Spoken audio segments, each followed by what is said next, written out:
মানুষকে আকৃষ্ট করার জন্য বক্তব্য দেওয়া, ভাইরা আমার, এটা তো খুব ভয়াবহ একটা বিষয়। বিশেষ করে কথার মধ্যে কৃত্রিমতা সৃষ্টি করে কথা বলা, আঁকিয়ে বাকিয়ে চাবিয়ে চাবিয়ে চিবিয়ে আপনার প্রয়োজন ছাড়া আপনার তাকাল্লুফ করে কষ্ট করে করে শব্দকে ভেঙে চড়ে আজকাল এক শ্রেণীর যুবকরা এই সমস্ত কথা বলে, বাংলা বলে না ইংরেজি বলে, বোঝার কোনো উপায় নেই।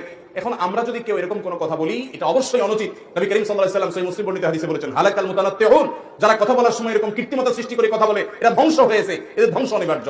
আল্লাহ আমাদেরকে মাফ করুন। আমরা যেন দিন প্রচার করতে গিয়ে এই সমস্ত হেয়ালিপনা, এই সমস্ত পাগলামো, এই সমস্ত নিচুতা এবং এই সমস্ত ত্রুটিপূর্ণ যেটা ইমানদারের শানে যায় না, সেগুলো যেন আমরা না করি। আল্লাহ আমাদেরকে হেফাজত করুন।